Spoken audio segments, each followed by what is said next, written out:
sejam muito bem-vindos. Está começando mais um Papo Reto aqui na Pinha TV e eu já chego com um pedido para você. Por favor, se inscreva no canal, ative o sininho para receber todas as novidades de vários canais aqui da Pinha TV, como Além da Taça, com o Rafael Zanetti, Próxima Parada com a Elaine Nunes e todo esse time que faz parte da Pinha TV.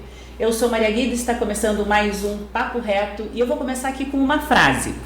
Se você não conseguir realizar um sonho, não precisa se sentir frustrado. Esteja certo que se você se dedicar a ele com profundidade, a esse sonho, ele vai dar voltas. E na segunda oportunidade, ele vai encostar no seu ombro e vai falar: ei, tá lembrado de mim? É aí que você não pode perder esta oportunidade, senão o sonho vai embora, né? Eu começo essa frase do Jaime Lerner, engenheiro, arquiteto, urbanista, curitibano, que pensou muito na sua cidade com duas pessoas fundamentais para falar sobre a história dele, Ilana Lerner, filha, e hoje que está tocando o Instituto Jaime Lerner, né, com todo o seu legado, e Gerson Gelman, amigo e parceiro de anos de trabalho, de tudo isso, né? Sejam muito bem-vindos. Muito obrigada. Obrigado. Muito bom estar com você. E falar sobre esse assunto. Muito bom falar sobre o Jaime Lerner, né? A gente tem tanto para falar sobre ele, ele, né? Dois suspeitos. Eu sei, a gente sabe. Eu também sou um pouco suspeita, eu admito que eu sou uma guria curitibana que viu muito da cidade se transformar por causa dele, do time que ele orquestrou, né? Eu queria começar com vocês, assim, o Lerner, ele conseguiu sair da proposta, das ideias, dos sonhos, para executar, né? Contem para mim como que ele fez isso. Bom, eu acho que essa é a principal característica do meu pai, assim, ele era um fazedor. Por mais que ele fosse uma pessoa muito criativa, tinha um entendimento, uma percepção da realidade de uma forma até bem diferenciada, ele tinha essa, mas o que ele gostava era de tirar as ideias e fazer elas acontecerem, né? Tanto que para ele era o mais importante. O importante era começar. A ideia não precisava ter todas as propostas, todas as respostas de um projeto. Ele não precisava estar finalizado no último detalhe. Começa. E o projeto mesmo vai te dando os caminhos que ele precisa para você continuar e finalizar e aperfeiçoar se for necessário. Então ele acreditava muito nisso. E marcar a data, né? Isso que ele dizia. Comece. Essa era a lição maior que ele deu pra gente. Não ficar só na teoria, né? Não, nunca. Ele odiava essa coisa de ficar muito tempo ruminando uma ideia. Não era com ele, não. Tem a ideia, você conseguiu lá juntar 5, 6 coisas importantes sobre a ideia. Que viabilizem, né, o esboço. E por isso que ele dizia, marque data que a gente vai atrás. Pronto, a turma que era muito importante, né? E isso foi... Bom, se você pega todos os projetos dele, você vai ver isso claramente em muitos deles. Uhum. E a política foi o jeito dele conseguir executar tudo que ele queria, como você falou, ele era um executor, né? Ele partiu para isso. Como que foi essa transição? Eu acho que o fato dele ter sido prefeito nomeado, né, 2 vezes, as 2 primeiras vezes, primeiro mostrou para ele, né, porque veja, ele foi um prefeito nomeado, vamos dizer, né, imposto. Sim. E aí isso também, ele não tinha aquelas amarras que depois com a política você acaba tendo, né? E isso permitiu para ele... São coisas diferentes, são momentos diferentes, né? Totalmente. Ele até eu acho que essa pressa dele de começar as coisas veio disso. Como ele não tinha o respaldo de uma eleição e ele sabia que ele podia ser demitido a qualquer momento, né? Então para ele a urgência de fazer as coisas era acho que talvez a primeira angústia, assim, sabe? Aquela coisa assim, eu preciso fazer, porque amanhã eu posso não estar aqui. E ele tinha muitas ideias para Curitiba já na primeira gestão, então essa pressa de fazer as coisas era muito importante. Estando na prefeitura, os 2 mandatos que ele teve, ele viu a grandeza do cargo, né? A importância de você conseguir transformar uma ideia numa realidade que beneficia uma população, né? Que dá um rumo para um planejamento urbano. E eu acho que isso que foi o que me levou ele para partir depois para o processo, porque não tinha, não é que ele não queria, existia, né? Não existia. mas assim que a possibilidade se mostrou, que o Brasil virou um país democrático, ele não se negou e ao contrário, ele foi atrás desse sonho de continuar realizando o que ele gostava, que era fazer dessa cidade uma cidade inovadora, transformadora e boa para o cidadão. Planejada. Que eu acho que era a grande, né, a motriz também do pensamento dele, era a cidade voltada para o homem, para a população, né? Para o cidadão, né? Para a escala humana, né? Para as pessoas que moram na cidade. Você tem que construir uma cidade que seja boa para quem mora nela. E eu acho que era esse o grande encanto para ele. Era Escuta, o conceito de moradia, né? Trabalho, lazer próximo, tem alguma coisa mais democrática do que isso, né? Isso foi também, né? A ideia motriz já, né? Você tinha que ter tudo isso, né? Então isso mostra bem o espírito dele, né? E como a Ilana falou, o fato dele ter sido, né, por 2 vezes prefeito nomeado e ter uma certa insegurança, porque você não sabe se daquele dia de repente alguma coisa não está desagradando alguém lá em cima, né? E ele tinha então a coisa da celeridade, né? Claro, a experiência de PUC e tudo mais, né? Do planejamento lá de trás, né? Saber onde mexer, né? Por isso que daí veio aquela coisa que depois acho que a gente vai falar da acupuntura, né? No urbano, de você saber mexer e provocar reação, né? Então, ele se transformou prefeito muito cedo, né? Ele formado em engenharia e também arquitetura, né? Aqui pela Federal do Paraná, já tinha morado na França, né? Eu acho que daí que ele bebeu muito dessa fonte, né? E quando ele chegou, ele tinha ideias muito antagônicas, né, do que ele queria executar, né? A gestão política tinha ideias muito antagônicas. Ele soube se impor e apresentar isso? Como é que foi? Ilana? Quando o plano diretor de Curitiba dos anos 60, né, o Serete, estava sendo feito, tinha uma equipe de arquitetos que era a ponte entre o escritório de São Paulo, que fez o plano, e a realidade. Eles passavam dados, eles eram um meio de campo entre a prefeitura e o escritório de São Paulo. E eu acho que foi nesse momento que esse grupo, não era só o meu pai, era um grupo de arquitetos recém-formados da primeira turma de arquitetura, e eles começaram a ter visões muito diferentes de alguns pontos, não de todos, mas de alguns pontos do projeto e uma mentalidade muito diferente, né? Porque naquela época estava em voga essa coisa de dividir a cidade em centro politécnico, centro cívico, então onde você trabalha é lá, onde você lazer é lá. E eles tinham uma visão completamente diferente, que era a cidade boa é a cidade misturada, onde mistura as funções urbanas, tem que estar todas. Você tem que comer, passear, trabalhar, se divertir no teatro, tudo no mesmo lugar, tudo perto, pelo menos. E acho que essas questões todas que eles foram levantando e foram discutindo foi a base do APUC, naquela época, que depois virou o IPUC, e onde ele foi o primeiro presidente. Então, dessa junção de gente pensando a cidade, de gente discutindo a cidade, é que ele foi pensado para ocupar a prefeitura e para pôr em prática esses planos, essas ideias novas, esses conceitos novos. Então foi muito bacana o processo, assim, né? Foi um caminho. Ele tinha 33 anos quando ele foi prefeito pela primeira vez. Mas eles tinham, era uma equipe que estava muito segura das ideias que eles tinham e tinham muita vontade de colocar isso em prática. Então eles tinham muita coragem também. Eu acho que era um grupo muito corajoso. Talvez até por serem muito jovens, eram muito inconsequentes, talvez não fosse nem coragem, fosse inconsequência, mas na verdade é que eles tinham um domínio de um pensamento do que fazer em relação a essa cidade, de inovar no processo de estruturas e crescimento, né? E conceitos, que isso foi muito bacana, né? E isso que possibilitou que a cidade fosse crescendo e se modificando dentro dessas estruturas e dessas ideias novas e que, graças a Deus, até hoje são atuais, né? Eu acho que o grupo, eles falavam de mobilidade quando mobilidade não era uma palavra. Não era um tema que sustentabilidade era uma palavra que não existia Cidade Esponja já existia nos anos 70 e não existia o conceito. A Cidade em 15 Minutos já era feita em Curitiba e não tinha o nome.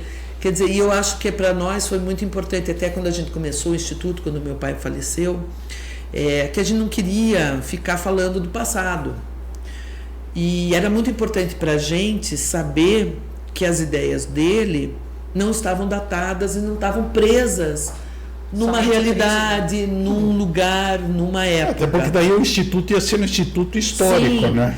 Então, para a gente é muito bacana ver que os conceitos que ele pregava já lá, a equipe toda lá em 74, antes de 71 a 74, são ainda muito atuais, Com certeza. são ainda úteis para qualquer cidade que queira implementar um plano de desenvolvimento e transformação urbana. Então é muito bacana para a gente ter esse quentinho, assim, Sim, não? essa certeza é uma que foi pro certeza que as caminho, coisas ainda são muito importantes. Então é por isso que o Instituto existe, porque ainda é muito importante se falar dessas coisas, porque ainda tem muita cidade precisando dessas ideias e desses conceitos, e difundir isso é muito Porque não é só preservação da memória. Se fosse para preservar a memória do Jaime, a gente fazia uma coisa histórica, né? Isso é para mostrar que os conceitos, as coisas que foram gestadas lá atrás continuam atuais, né?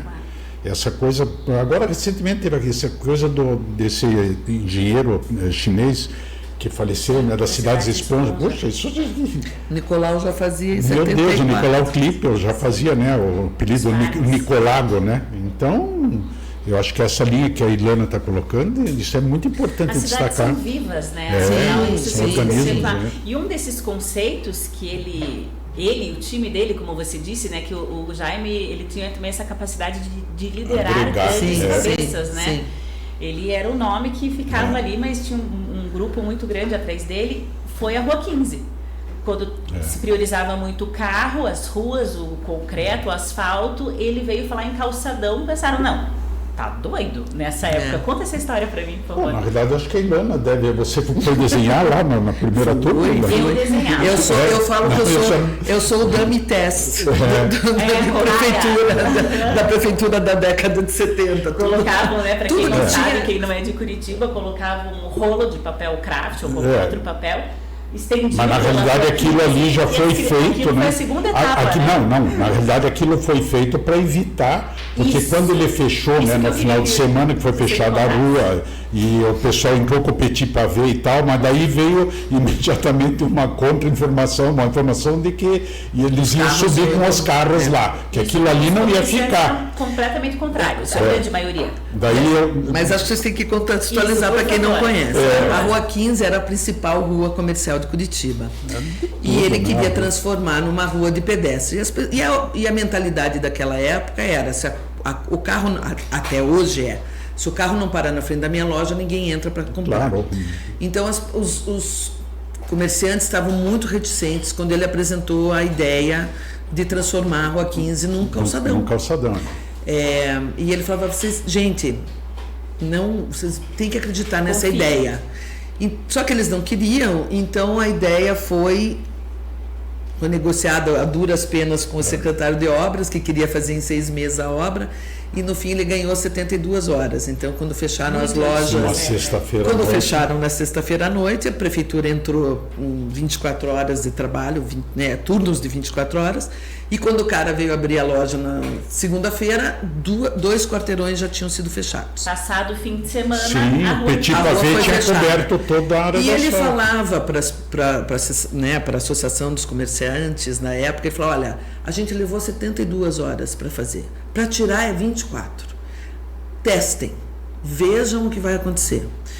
E daí teve essa história, né, Os comerciantes sempre que ia ter todos uma... insatisfeitos, E na verdade né? ele fez também rápido para evitar que os advogados impedissem, impetrassem, como é que Brigas chama? jurídicas. Uma né? medida qualquer que... Também tinha isso.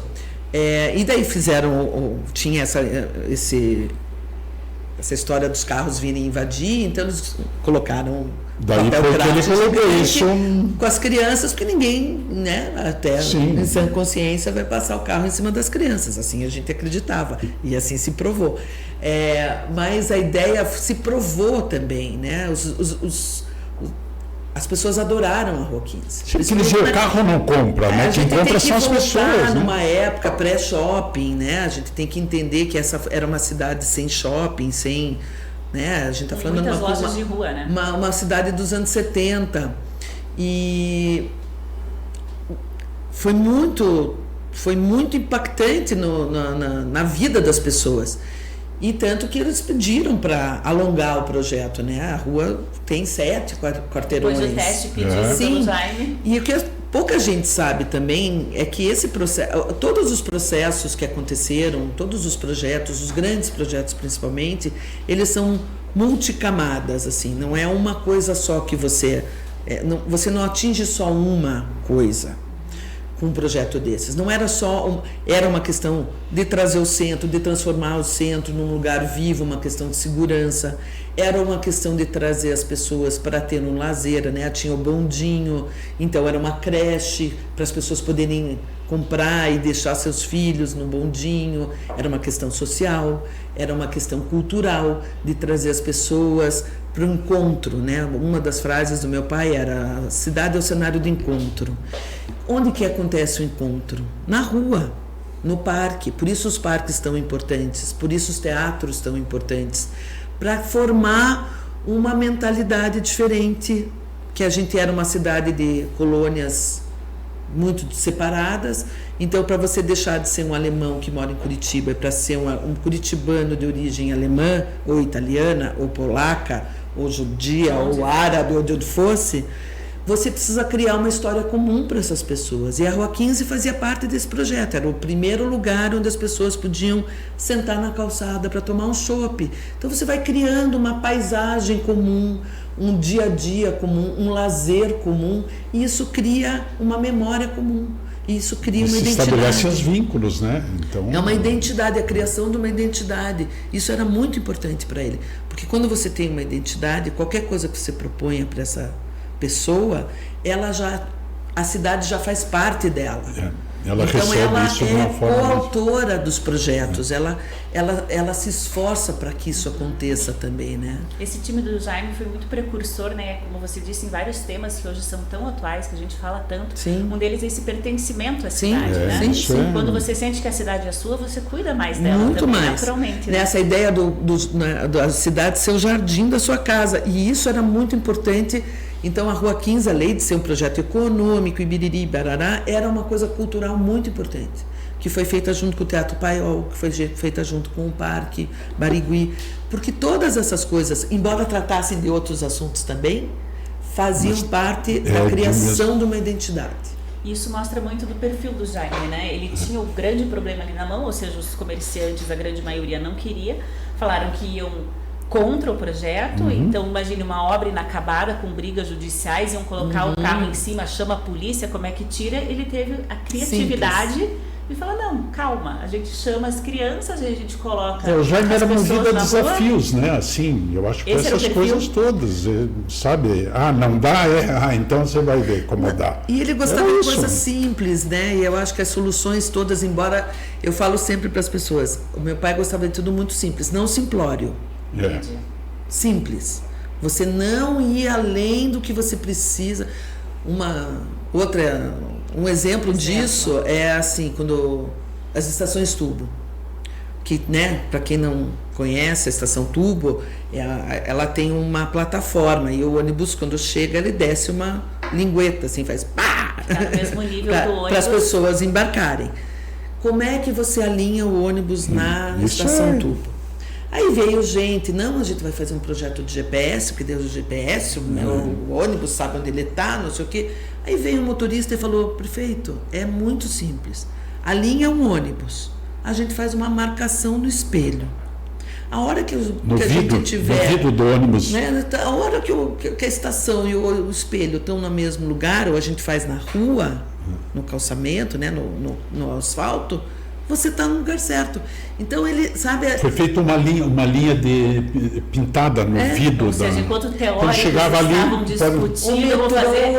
Ou na prática, né, o motorista que está ali no dia a dia falou, olha, não, só com essa marcação já resolve. Vamos fazer não sei o quê. Não, põe um papel craft, põe as crianças para pintar, sabe? Vamos fazer parque. Eram situações que exigiam problemas muito complexos, mas soluções simples e rápidas e econômicas. Isso para ele também era muito importante. Hoje o que chamamos de acupuntura urbana, né? Também. Não, se veja essa questão do ônibus, né? A partir do momento, o grande entrave, o que sempre fazia era a questão do embarque, porque o ônibus parava no ponto, a pessoa tem que subir, e você está lá dentro do ônibus esperando para ir, mas tem 12 pessoas para entrar, e dificuldade de locomoção no momento. No chão, abrir a carteira, tirar as moedinhas. No momento em que você sobe, né, que você está no mesmo nível, já pagou a tua passagem, né, e você entra em bar. Pronto, muito da rapidez do metrô, né? Ele adaptou o metrô para o que hoje chamamos de BRT, né? E a pressão, porque Curitiba na década de 70 teve uma imigração muito grande por causa da crise do café e muita gente vindo para Curitiba. Curitiba começou a inflar e começou uma demanda, precisa ter metrô, precisa ter metrô, precisa ter metrô. Era uma demanda de cidades acima de tantos mil habitantes ter metrô. E ele falou, olha, para a gente botar uma linha de metrô nessa altura do campeonato, eu vou endividar a prefeitura até o meu neto. Então, o que aconteceu? Vamos metronizar a superfície, né? Que era botar o ônibus na canaleta exclusiva, como o metrô tem uma canaleta exclusiva subterrânea. É a frequência, muito ônibus nessa canaleta, embarque imediato, pagamento antecipado e embarque em nível. Você metroniza a superfície. E a superfície, num país como o Brasil, é infinitamente mais barata e pode ser aplicada em qualquer cidade. Então, é um modal que você pode repetir em qualquer lugar. Muito da qualidade e da rapidez do metrô está nisso, né? Exatamente. Claro que o BRT... O embarque imediato, como você disse, não necessariamente precisa estar embaixo da terra, ainda mais aqui em Curitiba, né? E no Brasil. Imagina a licitação para a obra, esburacar a cidade inteira cheia de rios embaixo. Existe tecnologia para isso, mas são muito mais complexas, né? Não, e é muito caro. E a cidade não tinha, era uma cidade... E o BRT foi sendo aperfeiçoado, né? Mas ele está aí, veja quantas décadas depois que ainda... E é isso, o sistema não nasceu pronto. Né? O sistema não nasceu pronto, o BRT não nasceu BRT, ele nasceu com uma linha norte-sul no ônibus expresso de Santa Cândida Centro. Agora mesmo aqui em Curitiba, né, o governo do estado, através da agência metropolitana, está pensando num bonde, né? Está sendo... O que é isso? Isso é uma evolução. E a superfície é barata para qualquer cidade brasileira, é dentro da realidade delas. E assim, você pode criar múltiplas, né? A gente partiu de uma linha, né, reta, estrutural, para circulares. Os alimentadores e tudo mais. Os alimentadores, o circular, né, o interbairros, os terminais. Então a integração que era muito importante, porque era uma questão social, a tarifa social, que você pega um ônibus em Curitiba, pode andar em 8.000 ônibus, contanto que você não saia do sistema, você pode andar com uma tarifa só. Então a pessoa pagava 2 vezes, não importa quantos ônibus ela usasse, uma vez para ir e uma vez para voltar. E aí é importante, né, Ilana, por uma questão de justiça e de memória, a gente falar na capacidade do Jaime de identificar as pessoas, né, e de trazer para si. E aí você tem um cara como o Ceneviva, o Rafael Deli. Todo projeto tinha várias pessoas pessoas envolvidas, alguns chefes de projeto. Assim. As cabeças pensantes, cada um em sua área. Ceneviva era o mago do transporte, o Nicolau era o mago dos parques, né, da hidrografia, o Itoshi dos parques. Nakamura, e eu vou esquecer de vários, obviamente. A minha mãe na área social, né? Tinha gente boa na saúde, tinha gente... Era uma equipe muito bacana, muito azeitada, que completava, multidisciplinar. Os projetos eram todos muito... E o Jaime, quando confiava, por isso que eu digo, ele dizia assim, marca data e toque, sabe? E assim foi, daí você tem, né? Ópera de arame, essas coisas, né? Que você dizia, não, o cara é louco. Não, deixa que nós vamos fazer. Então, essa coisa, essa capacidade dele de identificar as aptidões e tudo, confiança, claro, muitas dessas pessoas que a Ilana nominou são pessoas que vinham lá de trás de um trabalho com ele, mas ele conhecia e sabia e trouxe para si e dava autonomia, Sim. sabe? Então, É muita gente. Ele trabalhou com a mesma equipe durante 50 anos. nossa, depois muitos foram para o governo e tudo, né? Lichinsky na comunicação, o Mercer na claro. comunicação. Nossa, eu não vou conseguir dizer todos, mas eles sabem quem eles são, né? Eles sabem que fazem parte da história de Curitiba. E Como ele diria, vocês são sabem do que eu estou importantes. falando. E são importantes, e a gente procura dentro também no Instituto, né? Muitos deles também já se foram, o Lumbo, Manuel mas Coelho, tem suas memórias a Lúcia preservadas, Camargo, né? e a gente procura. Que é o que a gente pode fazer. A ideia do Instituto é reunir esses acervos todos, não só o do meu pai. Porque são pessoas que fizeram parte dessa história no mesmo grau. Então a gente procura, já falei com muitos desses herdeiros, para que a gente faça um trabalho conjunto e traga esses acervos para o Instituto, porque são complementares, são metade do projeto. Você não consegue, eu não tenho um acervo completo sobre transporte Curitiba se eu não pegar as coisas do Cine Viva, o que eu já falei com a Eponina, que já me cedeu algumas coisas. Então um complementava o outro, e muitos dos projetos eram também interdisciplinares entre todas essas áreas. Exatamente. Falando nas várias camadas, né, dos projetos e como realmente eles estão integrados, eu gostaria que vocês falassem sobre os parques de Curitiba, porque o clima aqui em Curitiba não é nada convidativo. Eu tenho vários amigos meus que vêm de fora, eu sou curitibana, e eles falam, eu não me acostumo com esse clima. Eu falo, não, fique tranquilo, eu nasci aqui e ainda não estou acostumada com esse clima, com essa loucura do clima curitibano. Eu acho que se a cidade não fosse planejada, de verdade, não sobrava ninguém, ou pouquíssimas pessoas aqui, né? E um dos exemplos, eu não imagino Curitiba sem os parques de Curitiba, que é o nosso refúgio, né? A gente está longe da praia, a gente às vezes está num dia cinza, você vai ver um lago, vai dar uma caminhada, você já, né, se reconecta. Tem toda essa questão de saúde, né, que estimula muito a saúde das pessoas que moram aqui, né? Mas a função dele não é essa. Eu achava incrível essa facilidade que o Jaime e essa equipe toda que vocês disseram tinham de unir a funcionalidade com a beleza e com a utilidade da cidade, né? Fale dos parques, por favor. Os parques nasceram de uma necessidade, na verdade, né? Por exemplo, o Barigui era um grande banhado, e ele alagava, e as pessoas moravam para lá. Contenção, né? E a gente precisava de um sistema de contenção de enchente, enquanto nos outros lugares se fazia piscinão de concretos enterrados, Nicolau fazia parque. E junto com o Itoshi. Né? E o que é o parque? Todos os nossos grandes parques têm lago, porque o lago pode alagar, porque ele vai molhar o quê? A grama, não vai tirar a casa de ninguém, não vai entrar na casa de ninguém, né? Então eles desapropriaram as pessoas que moraram no Barigui e fizeram um parque. Foi o maior parque, né, que a gente tem, que é mais conhecido e tudo. E eu tenho uma história muito engraçada, assim, que depois de muito tempo construíram uma passarela que liga as duas áreas do parque embaixo da rua, para as pessoas não precisarem passar pela rua. E toda vez que chove, alaga essa passarela, porque ela está na cota zero, ela está no nível da água. E ia lá as televisões todas e falavam, alagou a passarela. E eu gritava para a televisão, é para alagar, gente. Vocês ainda não entenderam. Agora, com o conceito da cidade esponja importado, agora nenhuma televisão mais coloca... Já entenderam o espírito. Na prática a gente percebe que se você não conter o rio, a força da avalanche, e não salvar as pessoas no entorno, né? Como, vamos retirar daqui porque vai alagar. Não tem o que fazer. Exato. A água é mais forte que a gente.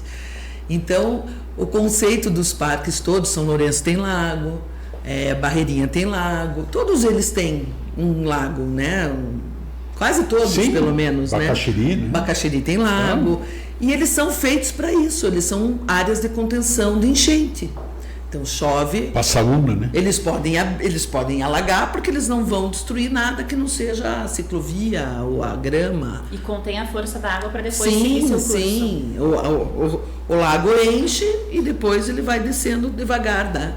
No Barigui tem até uma usina, mas... essa é a função número 1, né? Número 1. Depois, a função número 2 é o que você falou. Curitiba era uma cidade que não tinha para onde ir, não tinha lazer. em Curitiba. As pessoas ficavam em casa ou dentro das suas comunidades. Leminski já dizia, né? Curitiba não tem mar, mas tem Tem bar. bar. Naquela Bar. época, depois tinha bar. E é uma coisa democrática, né? E é Porque democrático, é gratuito. Até hoje, se você chegar um pouquinho mais tarde no Barigui, você não pega mais churrasqueira. Né? Porque o povo se apropriou disso, né? Desde o começo, né? Você vai ter o cara super chique lá da assessoria de corrida, você vai ter a pessoa, né, de todos os níveis, de todas as raças, de todas as cores, de todos os... Né? O parque Porque é a praia curitibana, mesmo, né? Quem não é aqui de Curitiba, eu vou dar uma situada, eu imagino que a grande maioria já saiba se está assistindo esse programa, mas os parques de Curitiba têm churrasqueiras, né, espalhadas ali, com mesa, com tudo, e é só chegar. Só chegar. E usar. Quem chegar primeiro pegou. Com o lixo reciclado, por favor, que tenha ali a lixeira Sim, e sim. orgânico. Nem é o Isso- lixo e o lixo que não é lixo. A gente não sabe falar a O que palavra é reciclável? reciclado. É o lixo que não é lixo. É o lixo que não é lixo. Entendi. Incrível como tudo está interligado, né? É, Chegamos é isso. temos que falar do lixo, né? Que também Curitiba foi pioneira nisso. Então, o lixo também foi um problema. É uma solução de um problema. A cachimba estava chegando no seu limite, já naquela época. Em Curitiba bem menor do que Era um lixão de Curitiba que não tinha mais espaço, tinha lá tantos anos de uso, mas então qual era a ideia? Ou não tinha dinheiro nem lugar, porque Curitiba tem uma área muito pequena, física, é menor que qualquer município é cidade pequeno. da região metropolitana. Territorialmente E não tinha o que fazer. E o que tinha que fazer então? Para prolongar a vida do lixão, Do aterro. você tinha que diminuir o lixo. Você tinha que diminuir. Como é que faz isso? Tinha já na Europa, lá nos anos 80, processos muito avançados de reciclagem. No Brasil não tinha nada. E o que eles pensaram? Bom, se a gente tirar, se a gente falar, deixar o orgânico, metal, vidro, papelão, fazer 15 caixas de lixo, ninguém vai fazer. Não vai ter adesão. Não vai ter adesão. O que a gente precisa fazer? Separar o orgânico do reciclável, o lixo do lixo que não é lixo, o molhado do seco, que é o maior volume do lixo. O teu volume de lixo orgânico na tua casa é uma lixeirinha da cozinha, 2 lixeirinhas do banheiro e olha lá. O teu lixo mais reciclado volumoso é que faz o volume. E se ele contamina, você não pode reciclar. Se ele molha, se ele suja, se ele fica com gordura, isso é ele o que não o pode. Nicolau dizia, até usando um exemplo que eu não vou repetir porque não é muito, mas ele dizia... Aqui a gente pode repetir. Não, ele dizia assim, você enterrar uma pessoa... Isso é o que o Nicolau falava, enterrar uma pessoa e depois de alguns dias querer tirar o terno de volta, não tem como usar. Ele dizia isso, é a verdade. Então, a ideia do lixo que não é lixo foi separar o lixo seco do lixo molhado, o lixo que é lixo e lixo que não é lixo, para reduzir o volume do aterro Mas isso você não faz com a pessoa já com hábitos formados, você faz pela criança, então e daí é que foi a família toda, de né? criação, de educação em todas as escolas, e você que era jovem, bem jovem nessa época, deve lembrar da família Folhas. E a criação do Ziraldo, que pela amizade com o Jaime veio para fazer e que se tornou um sucesso. E essa era a ideia. Você, então, com a educação nas escolas e com as crianças ensinando seus pais, né? A criança, mas pai, não pode jogar aqui, tem que jogar ali. Você sabe de uma coisa que eu lembro, Ilana, que quando foi lançado o lixo que não é lixo, foi feito lá no Cajuru, a primeira coleta no sábado de manhã. E o teu pai e o Algaci, que era o vice, foi um caminhão, não sei se você lembra disso, o caminhão na época da Lipater, com o sininho já, e claro, as famílias foram avisadas para deixar o lixo já separado, e as crianças gritando, teu pai, lixeiro, pro Jaime e pro Algaci, que estavam andando atrás do caminhão, e eles pegando as caixas com o lixo reciclável, caixas de papelão, tudo, e jogando lá. Porque na verdade você transformou toda a casa curitibana numa usina de reciclagem. E a prefeitura fazia depois essa separação mais fina. Gerando renda para as associações. Uma usina lá em Campo Magro. A construção da usina lá em Campo Magro. Gerson era o Campo Magro ainda era parte de Curitiba, depois se tornou município separado, mas foi uma coisa fantástica. E ele falava, meu pai tinha uma frase que eu achei muito bonita uma vez que ele falou, que o lixeiro é o herói do meio ambiente. Verdade. Né? São os parceiros, né? Porque tem essa história, vou jogar fora. Não tem fora, gente. no planeta, não tem fora, ninguém joga nada lixo fora. orgânico Né? vira Tudo fica compostagem, aqui. adubo, o Então, lixo reciclado dá para, né, E na transformar em outra época, coisa. né, eu acho que a gente chegou a números assim germânicos. A gente tinha 70% de reciclagem numa época em E o que é Curitiba. ambiental, na educação que se Sim, tinha. tudo. ensinar Né? a criança. Aí esses projetos iam criando filhos. Por exemplo, é muito bonito você ter um projeto de lixo que não é lixo numa cidade que tem a rua para passar o caminhão. E nas comunidades que você não tem rua, que não tem acesso a esse privilégio de ter um caminhão passando na sua rua. Então vamos trocar por Vale Transporte primeiro. Vamos fazer né? o câmbio verde.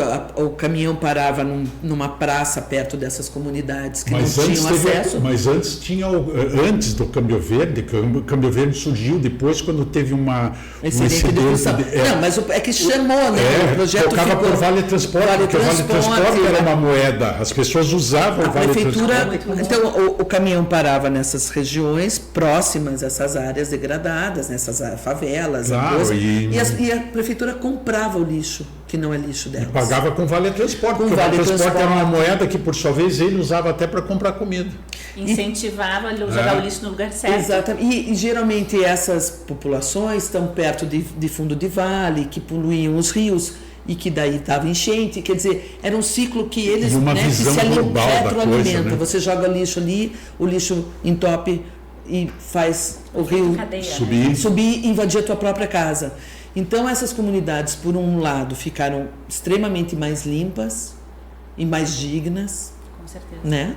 As pessoas tinham esse poder, né, de ganhar o Vale Transporte, ganharam uniforme, ganhavam material escolar, dependendo da época, iam Moeda de ganhando. troca. Teve uma vez, dizem as más línguas que teve até ingresso para Atletiba uma vez. Olha, Eu acredito que sim, eu acho Eu que não sim, duvido. Eu tenho uma lembrança, alguma coisa. Mas eu já ouvi falar E dessa daí veio o história. Câmbio Verde na sequência, né? Que houve uma produção, uma superprodução, na época, se eu não me engano, de repolhos na região metropolitana, e muitos agricultores estavam passando o trator em cima para incorporar o verde como adubo, porque não valia a pena colher. E daí surgiu a ideia, Jaime, vamos comprar isso e trocar por lixo. E aí começaram a entrar. Se imagine que até galinhas de granjas, que tinham granjas que tinham galinhas poedeiras, elas cumprido um ciclo, elas vão para abate. Chegamos a dar as galinhas. O lixo eletrônico e troca por Tudo, comida. tudo. Foi Comida saudável.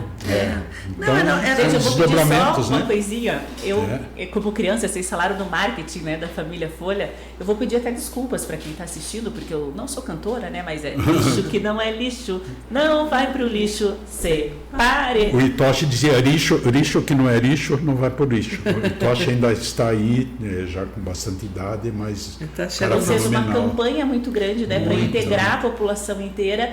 E a criança é um bom fiscal, né? Sim, quando a criança leva a coisa, já me dizia isso, quando a criança leva a coisa para casa, não tem mais problema. Já E pegou. isso faz parte da identidade também, né? Dessa coisa, dessa construção coletiva, das pessoas. Porque é muito importante, se a população não faz parte, se as pessoas não tivessem aderido, você podia fazer o que você quisesse. Pode pensar Se as na pessoas coisa mais maravilhosa. Não tivessem não aderido adianta. e separado o lixo em casa. Gente, eu vou para a cidade, eu separo o lixo, que não é lixo, em qualquer lugar que eu vou. Eu viajo para cidades que não tem. Às vezes você vai lá com nos toda a gente, né? lugares muito pequenos, muito remotos. Eu separo o lixo em qualquer lugar que eu vou. Tem uma amiga minha que ela tem uma casa na praia que não tem lixo que não é lixo. Ela traz para Curitiba. Imagina. Que legal, né? Então, Responsável ficou pelo uma seu lixo. coisa. ela fala assim, eu não consigo. Eu Faz falei, eu parte não do- consigo misturar lixo. Eu falei, eu também não. Mas eu não trago para cá. Eu deixo separado e eles que resolvam. Mas ela põe no carro e traz para casa. Até porque em lugares que não tem a separação de lixo, você vai ver, você coloca e muita gente vai mexer no lixo, né? Sim. Para ver se tem latinha Sim, de alumínio, sim. que é valioso ou não. Sim. E quando você vê, tá uma bagunça, porque abriu, de repente o cachorro vai ali, Sim, caiu. sim. Quando você vê, a rua ficou suja. E eu Era percebo o que isso acontecia. muito, que as pessoas têm isso. Se você tá na casa de alguém que a casa é organizada, você se cuida, você deixa ajeitado, você lava a louça. Se você é convidado para uma casa que já está uma zona, você fala, eu que não vou lavar esse copo, porque, poxa, então as pessoas realmente fica tudo mais organizado, né? Claro. E responsáveis. Tem um estudo até da história daquele carro, né? O carro que se você deixa um carro estacionado todo bonitinho, é uma coisa. Se você deixa o carro, né, já quebrado, uma coisa, eles vão roubar o espelho, o banco, o pneu e tudo. É um estudo até, é bem isso que você falou. Então acho que a gente tem isso, quando você vê que a tua cidade é limpa, você mas a educação, né, Ilana, o que é ambiental nesse ponto foi... o que é ambiental é bem legal também. Foi o que ensinou, né? Porque aí você vê, tem gerações como você mesma, né? São gerações que agora já trazem isso, né? Que não passa pela cabeça da pessoa, não, como que eu não vou separar, né? Para nós de mais idade, a gente criou, mas a criança hoje já vem de berço em Curitiba com e isso. essa facilidade, né? A gente quer assim, o que é reciclável, o que não é. Lixo que não é lixo, como a gente chama, né? E o que não é. E depois lá nos locais apropriados, inclusive gerando emprego, que faz a seleção de metal, isso facilita muito também, né? Porque na nossa rotina, se eu tivesse 5... Gente, meu apartamento tem 70 metros quadrados. Não tem nem lugar para tentar lixeira. Se eu colocar todo esse lixo, tudo bem que às vezes o condomínio faz isso. Mas eu saio de casa, saio de casa. Não, há consciência já. Na minha casa, quem faz a separação fina do lixo que não é lixo são os nossos porteiros, e eles têm todo o recurso que eles conseguem com o lixo que não é lixo é deles. Então eles mesmos fazem essa segunda separação. Tem uma sala lá que eu descobri esses dias, eles fazem a triagem. Então estabeleceu-se agora um ciclo, uma cadeia, né? E esse é o dinheiro que eles têm, porque é o trabalho deles, eles que estão separando o lixo, não sou eu. Então é bem bacana, porque você gera infinitas possibilidades das pessoas numa outra cadeia econômica, né, que vai gerando aí um dinheirinho para as pessoas. Olha, apesar do clima esquizofrênico da nossa cidade, né, que a gente sai de 2 graus para 22 em questão de horas, a gente tem muita chuva esse ano, em 2025, metade do ano eu fiquei abismado choveu, quando eu vi esses dias. ou chuva de verão, aquela garoa que fica 3, 4 dias, a gente teve essa vantagem de ter pessoas que pensaram a cidade, que planejaram a cidade. Isso desde a década de 1940, né, no governo do prefeito Rosaldo de Melo Leitão, teve o plano Agache, né, do urbanista francês Agache, e depois veio essa leva do Lerner. E isso se perpetuou, né? Ele teve várias pessoas... Isso que eu ia dizer, sabe, mesmo que teve assim, até na política, houve aqui em Curitiba, né, uma sequência de prefeitos, não sempre alinhados assim, mas esses projetos foram mantidos, né? Eu acho que a gente tem uma sorte muito grande de, assim, 2 coisas. Uma, que a gente tem o IPUC. E o IPUC é meio que um guardião desses conceitos mais macros e mais importantes, né? É um povo obstinado. De planejamento da cidade. Então, o IPUC é muito importante dentro na nossa... estratégia de crescimento do plano, né? São guardiões, né? São guardiões e também tem a sua inovação própria, né? Ainda continuam trabalhando para pesquisa. Estar sempre na frente, né? Antecipando. Então eu acho que o PUC faz um grande papel dessa continuidade. E outra coisa é que, assim, eu acho que você tendo o mínimo de percepção e entender que a cidade se constrói dessa forma e que essa construção tem sentido e dá certo, né? Você não vai ser a pessoa que vai quebrar essa linha, que vai se colocar essa essência. Contra. Eu acho que é isso, né? Uma vez uma pessoa chegou para mim e falou: eu vou, né? Na história do metrô, sempre a história do metrô. Nós vamos fazer o metrô e vamos transformar estrutural numa ciclovia que era ainda em zigue-zague. Nada funcional. Eu falei: amigo, faz o seguinte, você quer fazer o metrô? Faça o metrô. Ninguém aqui está dizendo para você fazer ou não fazer o metrô. Agora, você vai destruir a primeira BRT do mundo, que é copiado em 200 cidades mundo afora. Todos os continentes. Você vai ser o cara que vai... Porque esses modais, eles são... Um complementa o outro, um não exclui o outro. Agora, se você for o cara que vai tirar o nosso BRT para botar uma ciclovia que você tem que tomar vonal para andar nela, 5 quilômetros em zigue-zague, eu vou fazer questão de colocar isso no seu Wikipedia. Você vai ser a pessoa que vai levar isso na sua, essa é a sua herança. Biografia, porque faça o metrô, amigo. Você quer fazer tanto metrô? Faça, não é meu problema. Agora, o sistema que funciona, que tem possibilidade ainda, muitas possibilidades de crescimento, de inovação. Gente, é só botar a cabeça para funcionar. A gente já desalinhou as estações, já passa ônibus expresso entre, né, o ligeirinho, o ligeirão. Quer dizer, é um sistema que ainda é muito confiável, é muito possível. Que vem sendo aperfeiçoado, e quem sabe senão ainda não vai ter mais. Tem gente que não quer andar embaixo da terra. E vai demorar muito, uma obra do metrô vai demorar muito para criar uma rede. Brasil, né? Para criar uma rede. Você pode fazer o metrô, vai ter uma linha. Daqui a 20 anos vai ter outra linha. Daqui a 10 anos vai ter outra linha. Até você construir uma rede vai demorar. Para que você vai destruir o que está funcionando, meu amigo? Eu vou pôr na sua Wikipedia. Pode deixar. Convenceu. E é isso, né? Porque se você for ver a teoria, em quase todas as cidades grandes do mundo tem metrô. Pois é, mas aqui é a licitação brasileira, as obras brasileiras, quanto isso vai demorar. E isso eu vejo também muito nos parques. Hoje a gente não pode mais questionar a força da água e da natureza, né? Sim. Tantas cidades mostraram exemplos tristes disso. A gente também já passou por isso, né? Mesmo sendo planejado. Que se você fizer um piscinão de concreto, uma obra mais demorada, mais cara, do que você simplesmente desapropriar dezenas de casas, se quer isso naquela época, né, para você fazer o parque e você unir essa funcionalidade, como a gente estava dizendo, né, com a beleza. Hoje a gente sabe disso, né, mas naquela época você tinha que brigar um pouco por isso. Não? E assim, as pessoas não conseguem entender, assim, essas pessoas, mas o metrô é tão bom. Claro que é bom. Ninguém aqui é contra o metrô, mas é uma coisa muito cara. As cidades que têm a possibilidade de fazer metrô são cidades que têm um caixa muito grande, que não é Curitiba não está longe de ser uma cidade que não tenha viabilidade econômica, mas ela tem uma viabilidade porque a gente tem e porque a gente precisa hoje.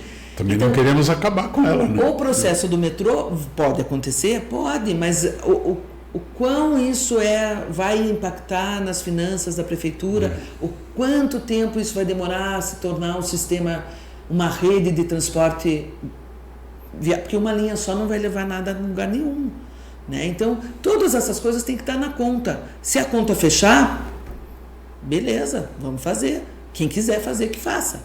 Agora, eu acho que essa conta ainda não fecha. Né?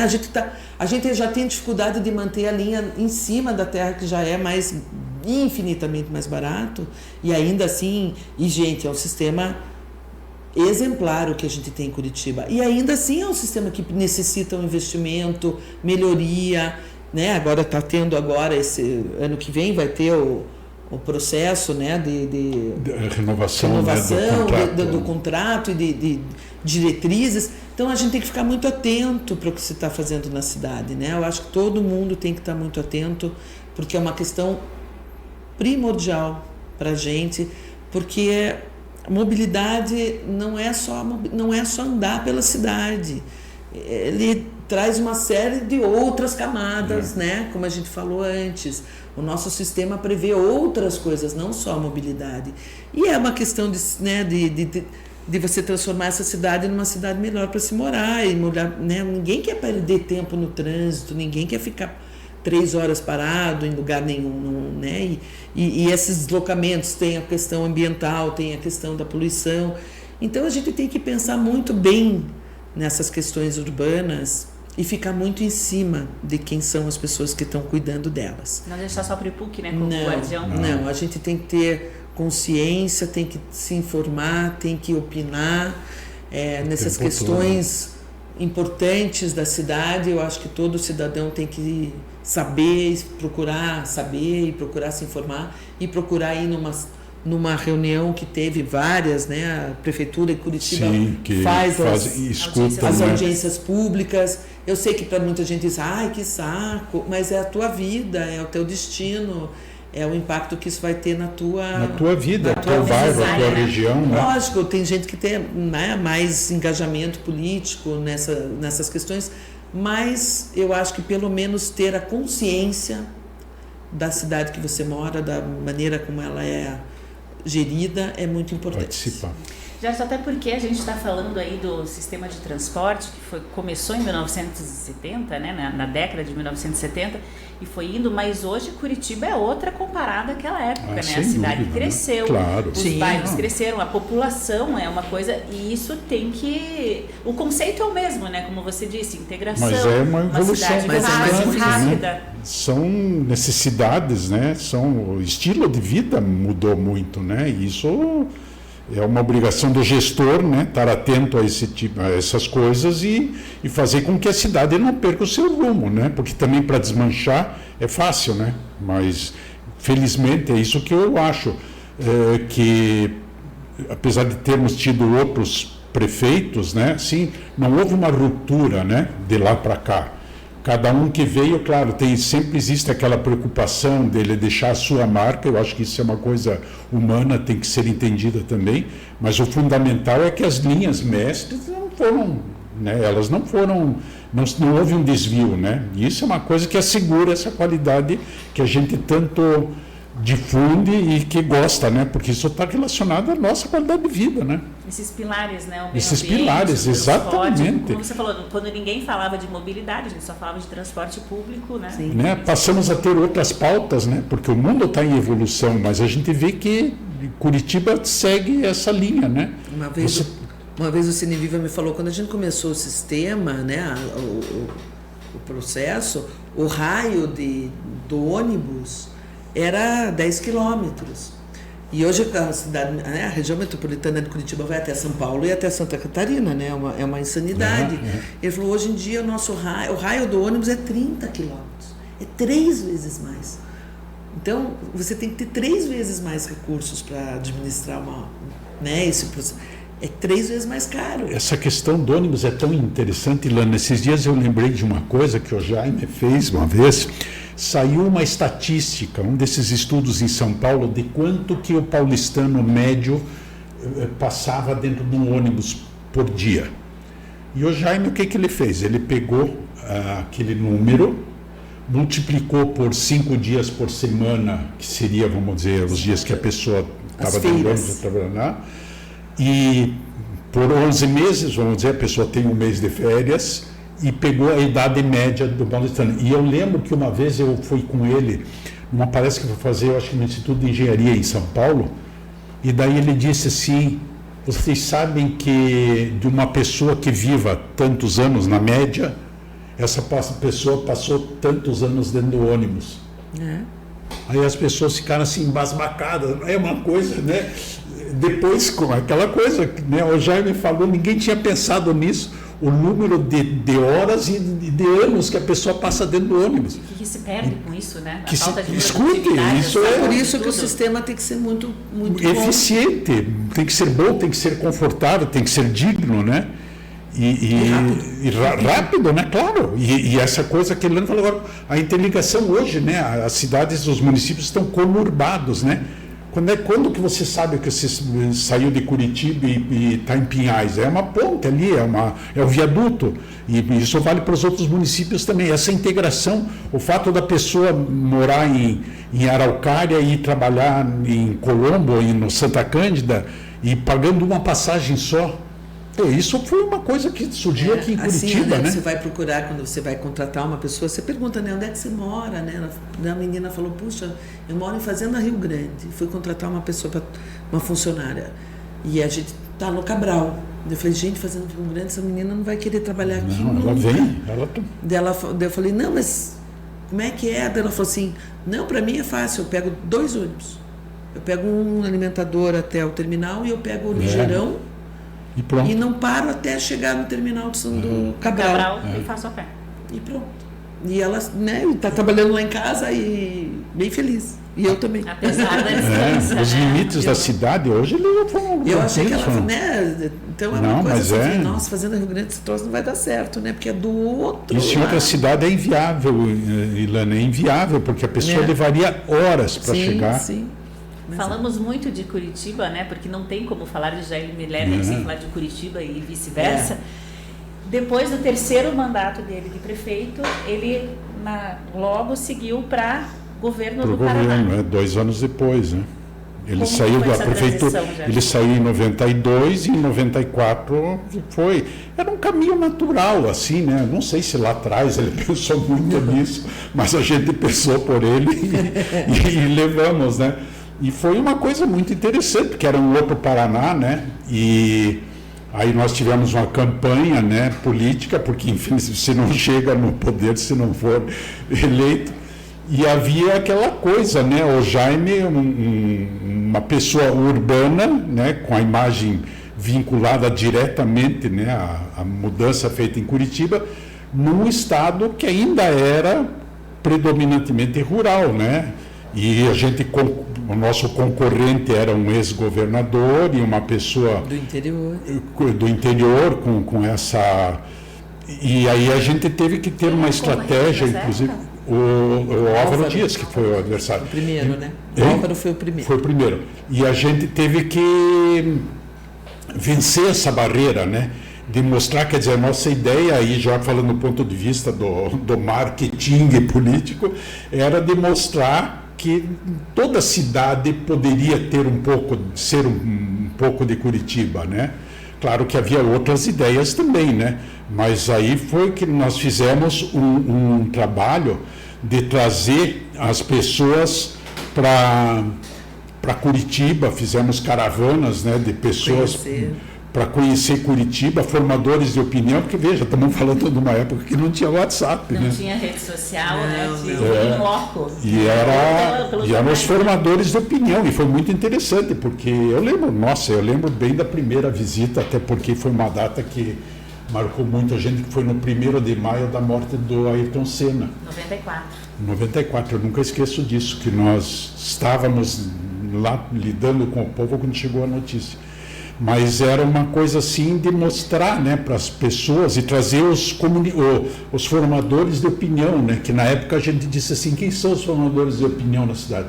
Os professores, né, que lidam com as coisas, os médicos, o pessoal da área de saúde, os motoristas de táxi, benzedeira, tudo, a gente saiu atrás. É muito engraçado, né, porque a gente está falando hoje aqui para pessoas que não viveram isso, né, que nem sabem o que era.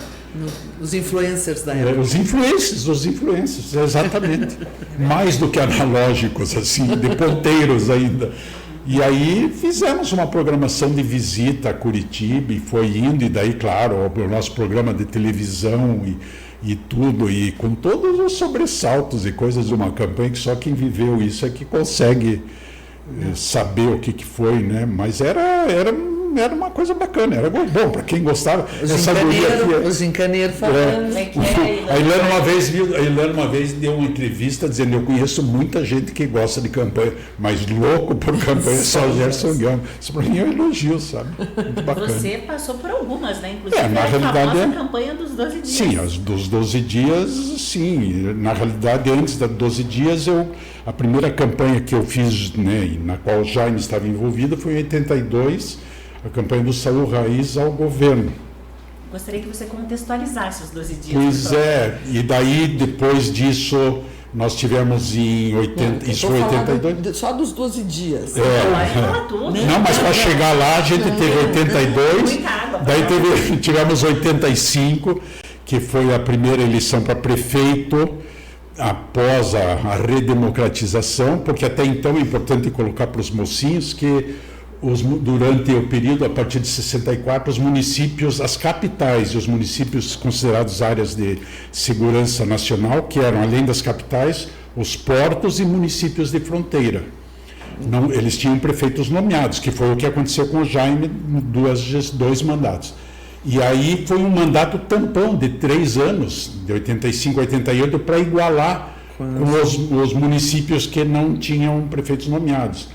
E aí essa de 85, que daí foi que a gente perdeu e que, claro, derrota ninguém... Como é que o Jaime que dizia, né, que eu já ganhei, já perdi, ganhar é melhor. E claro, né, mas na época o que parecia um desastre, mas daí oportunizou que daí nós viéssemos para a campanha dos 12 dias, e que daí é uma história, né, porque o Jaime havia transferido o título dele para o Rio de Janeiro, ele foi lá ser secretário da Secretaria Extraordinária do Rio, ano 2000. Imagine, no ano 2000 era uma coisa tão longínqua aqui. E aí, o Jaime até... Como é que foi a história que disseram que ele foi falar com o teu avô e daí que ele... Ele estava muito indeciso também, se ele ia sair para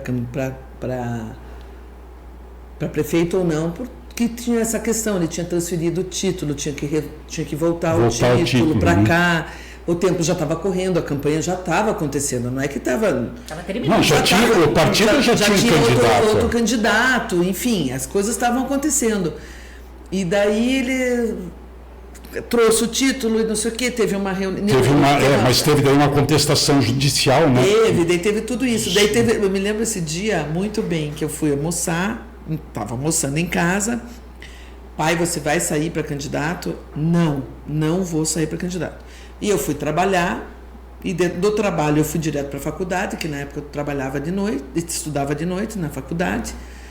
Quando voltei para cá, e todo mundo me perguntava, e daí? Porque era o último dia. Ele mesmo me falou. Ele falou, não vou, era o último dia possível, né, de fazer a campanha, a candidatura.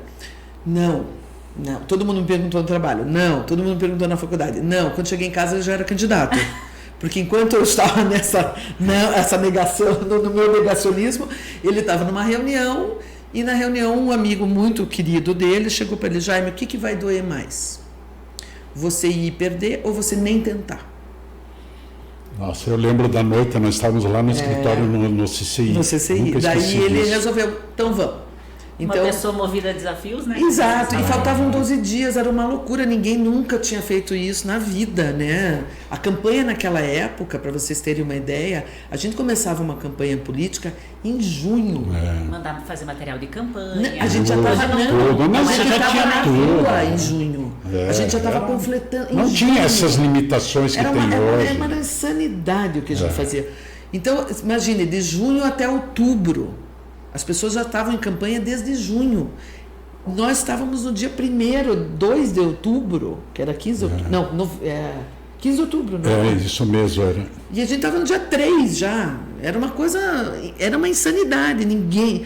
E ele falou, não, a gente já tem, né? Vamos tentar. Claro. E a campanha foi muito bonita.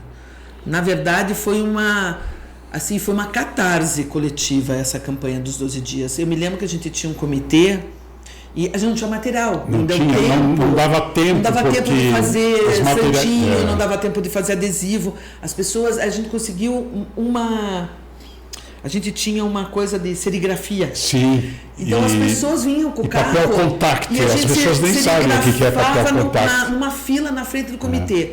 Então as pessoas cortavam papel, porque sempre foi o símbolo. Cortavam de coração, né, que era o nosso símbolo, coração curitibano. As pessoas vinham lá e falavam assim, eu guardei da eleição passada, e a gente cortava 85. E colocava 12. E era uma loucura. 85 do ano, Mas assim, 12, né, só que assim, veja, houve uma contestação, porque quando o Jaime decidiu, aí houve os partidos adversários contestaram judicialmente o prazo da mudança. E aí houve finalmente uma noite em que isso estava sendo julgado lá no TSE em Brasília, e os advogados estavam lá e a gente esperando lá no escritório do Jaime, que era no CCI, no Centro Comercial Itália, aqui em Curitiba, quando veio a notícia de que podia, e aí daí por isso que foi a campanha dos 12 dias, porque 12 era o número do partido, né? Não, e eram 12 dias mesmo. Eram 12 dias, e aí o que era candidato a prefeito, que era o Algaci Túlio, virou vice do Jaime. Né? E aí começou, e daí foi aquela loucura, e essa questão toda que ela falou do material, foi muito porque bonito, não tinha... assim, foi uma campanha que eu acho que em 85 tinha deixado um gosto muito amargo. Assim,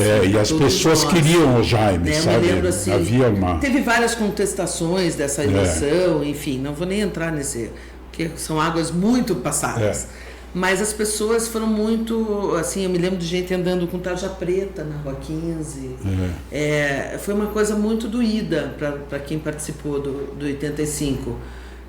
Porque foi uma perda contestada. E muito né? pequena, foi uma coisa assim. Fiscais de partido. Os controles que havia não eram ainda. Era um outro mundo. Era um outro mundo. Só quem cuidou de uma central de apuração de que papel sabe o sofrimento pode que foi. falar o quão o nosso sistema é evoluído, é seguro, eu é acho que saudável. hoje- É um crime você falar sobre Falar, urnas eu também eletrônicas. acho. Não, eu acho que não todo tem. mundo que fala mal de urna eletrônica Quem não passou uma noite num barracão... dormindo do lado de urna para não ser roubadas, para É. não serem adulteradas, para não serem falsificadas, quem não passou por isso não pode falar nada.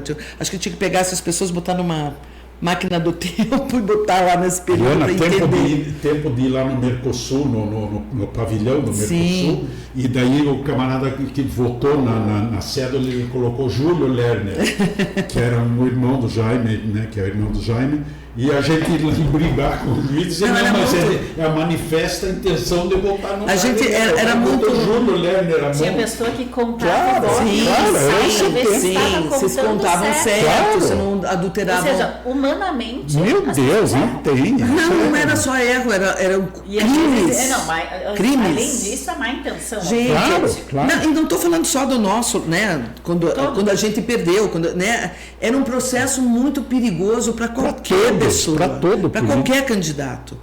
Era uma incerteza que assim urnas sumiam, urnas inteiras. Não Gente, tinha. as pessoas não conseguem entender. Só quem Só passou, quem passou, uma noite que num viveu barracão isso. de contagem de voto é que tem essa experiência, esse E horror. a gente dizia, vamos lá dormir com as urnas. Né? Era um horror mesmo, gente. Eu não estou brincando. E não é porque ele perdeu, porque quando ele ganhou, Ele a gente também tinha ganhou, o assim. mesmo medo. É. A gente fez a mesma coisa. A gente dormia lá.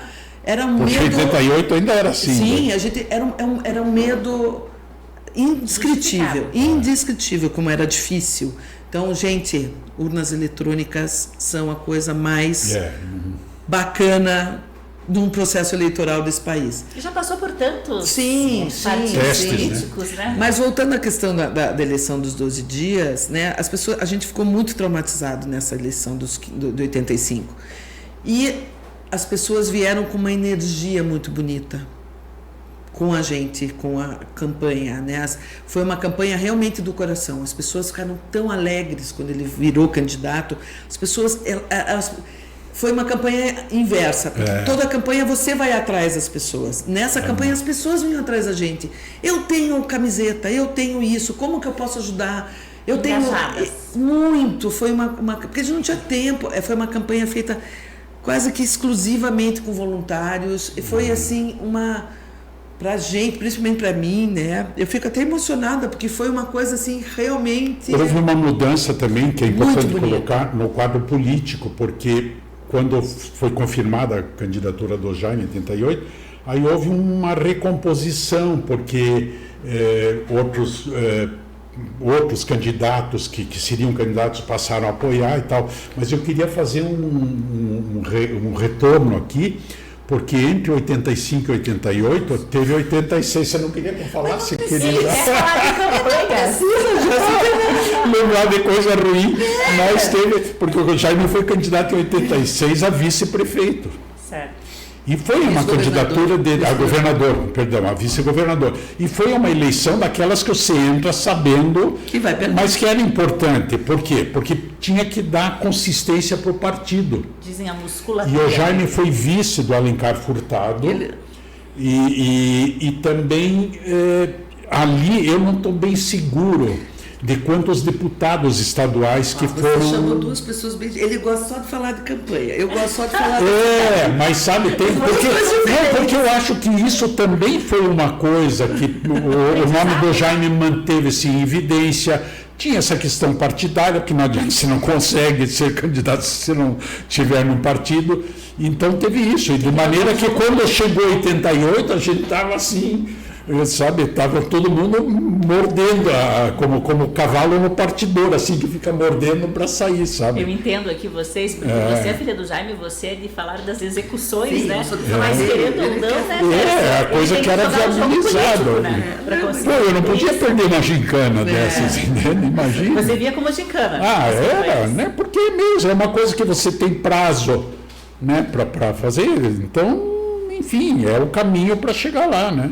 E ele, voltando a ser prefeito de Curitiba, deixou o Rio de Janeiro um pouco de lado, sim. mas ele ainda manteve muitas amizades lá, Sim, né? sim, Ele sim. deixou o urbanismo do Rio de Janeiro de lado, né? Ele fez pouca coisa no Rio, porque não tinha muito recurso e não tinha muita estrutura e muito apoio político também, né, dos projetos que ele queria fazer no Rio. Desculpe os cariocas, mas acho que ele viu que o Rio de Janeiro não tem cura.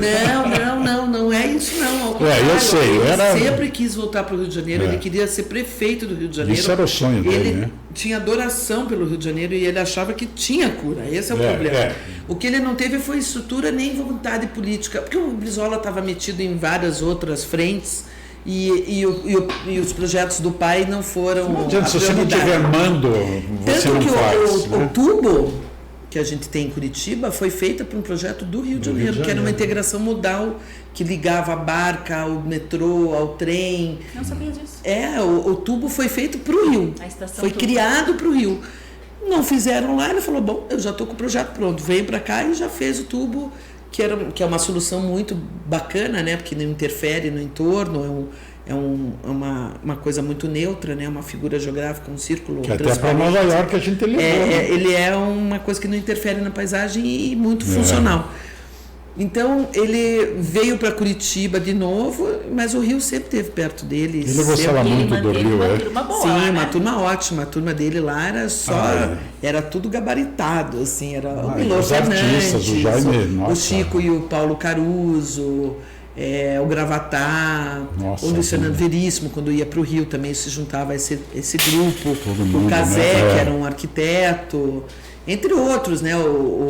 Esqueci agora o nome de um deles que estava sempre junto. O Ziraldo, né? O Ziraldo, o Zélio, o irmão dele. O Zélio e o Ziraldo são amigos, porque quando o pai foi para a França, o Zélio estava na França.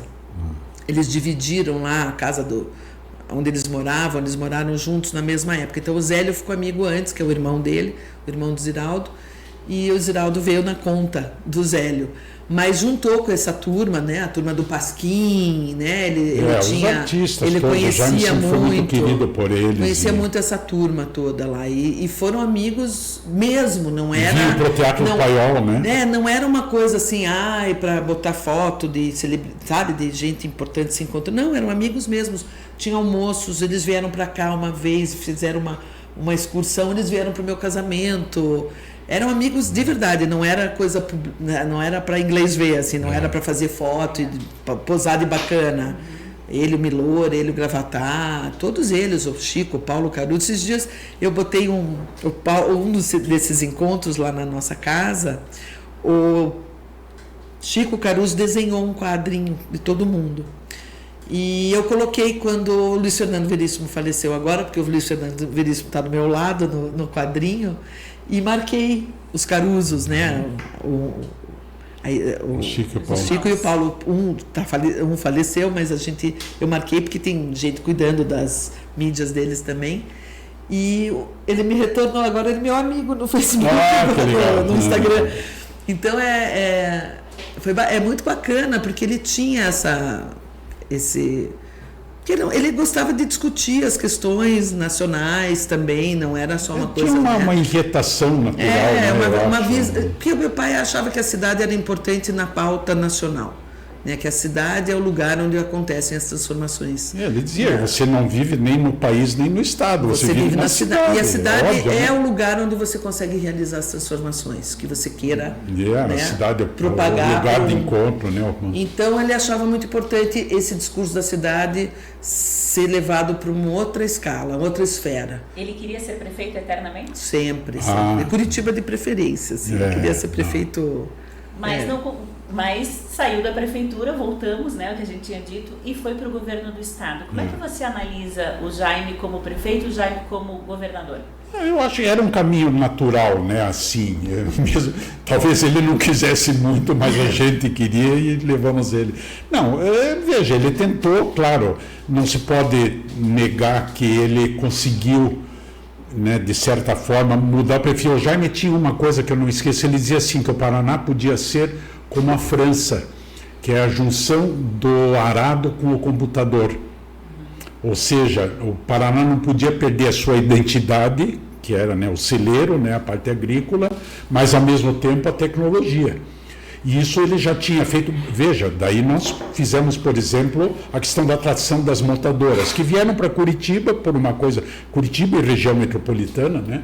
Mas que deram um desenvolvimento enorme. Esses dias me falaram, eu não tenho assim uma comprovação, de que para cada emprego gerado no chão de fábrica, geram-se 19 outros, quer dizer, 20 empregos, e isso trouxe benefícios para todo o Paraná. Ele também conseguiu que muitas indústrias se estabelecessem no interior, né? Nós fizemos atração, eu lembro de empresas que vieram mesmo da área, vamos dizer assim, de produtos de origem agrícola.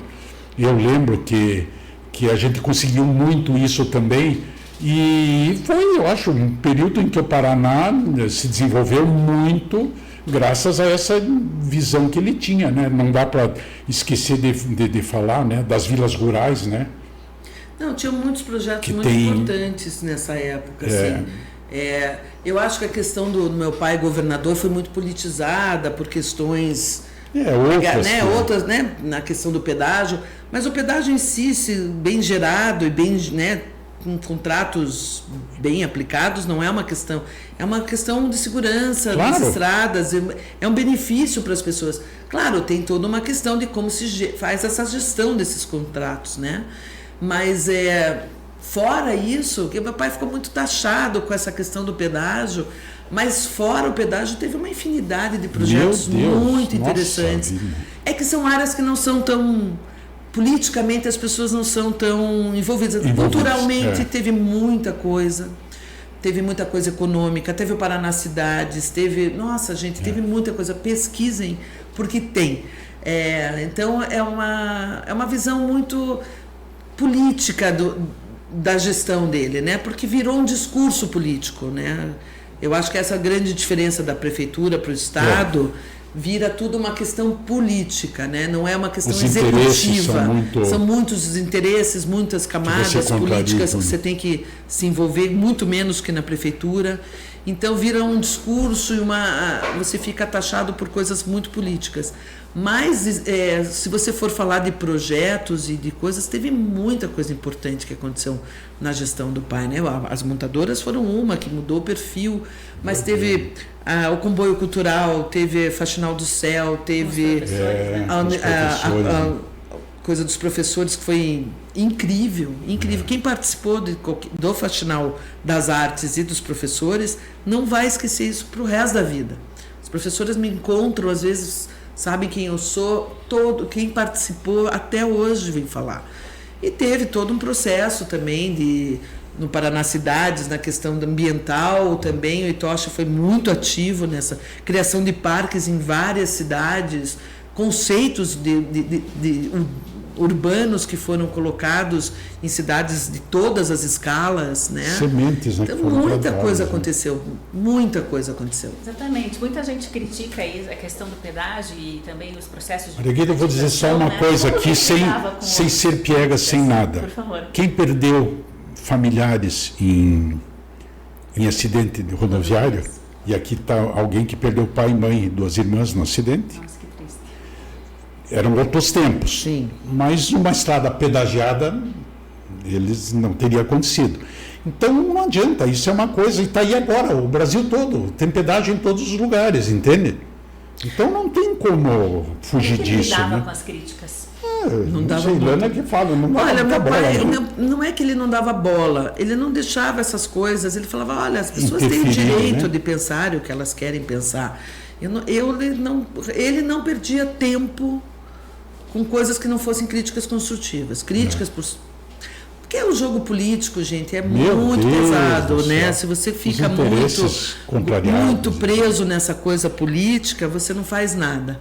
Então ele não queria saber disso. Ele ia lá para o Chapéu Pensador, ele ia trabalhar, o que ele gostava era criar e botar as ideias na rua.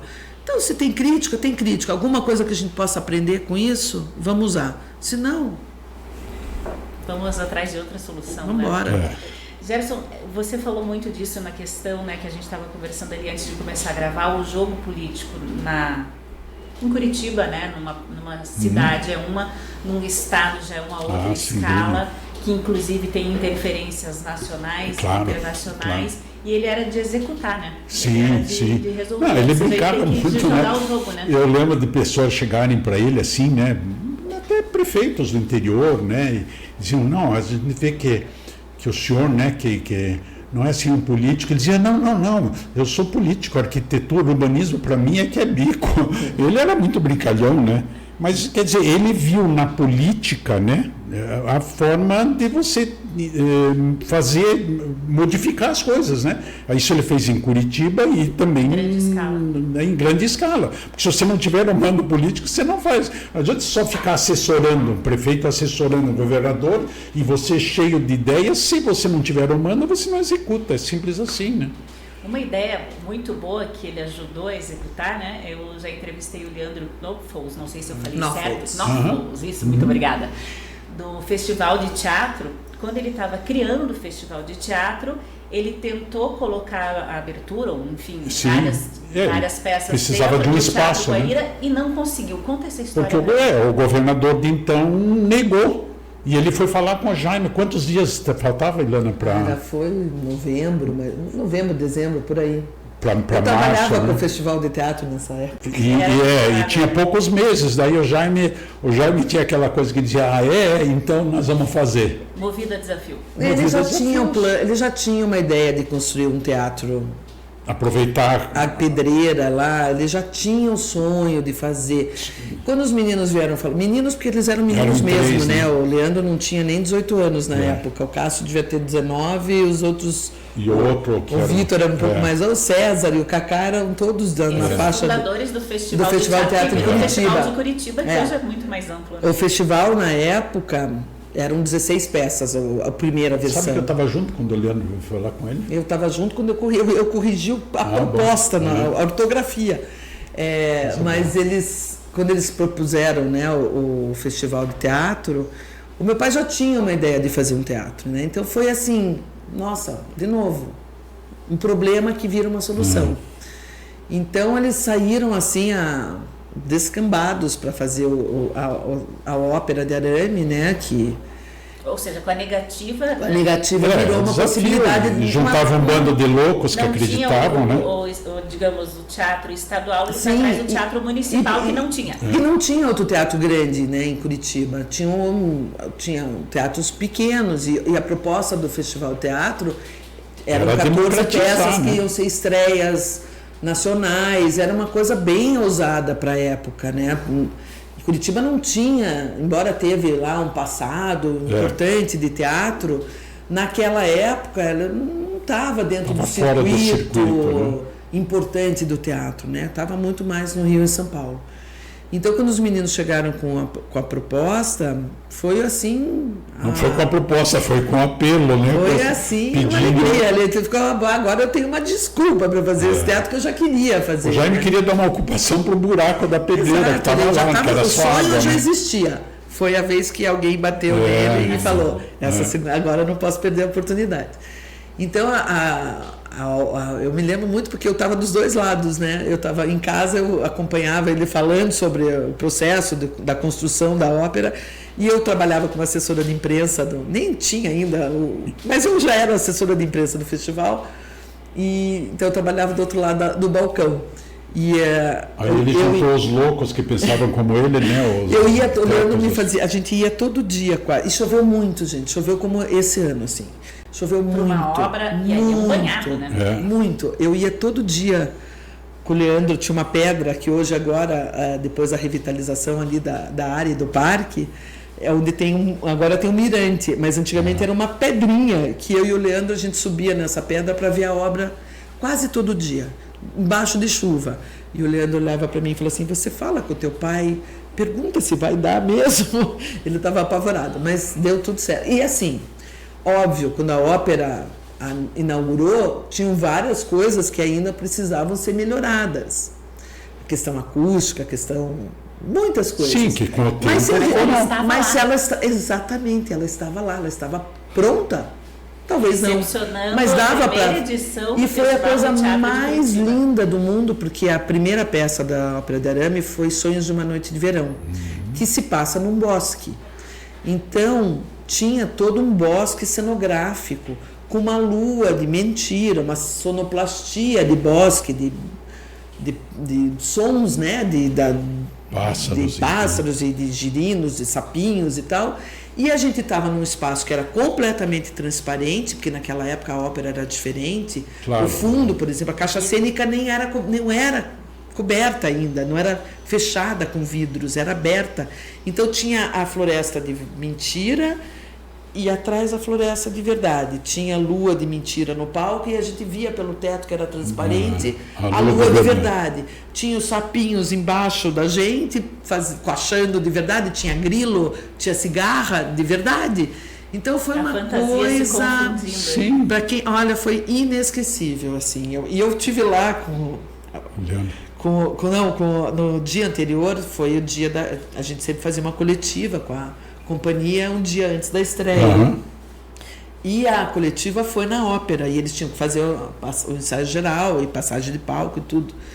Quando a gente entrou na ópera, o Cacá Rossetti, que era o diretor na época, ele olhava aquilo e tinha gente soldando, e tinha gente puxando. Importante falar, né? Foi feita por uma empresa daqui de Curitiba. E tinha os montanhistas puxando a lona que cobria o teto, e o Cacá Rossetti olhava assim e falava assim: alguém pode avisar que a gente vai estrear amanhã?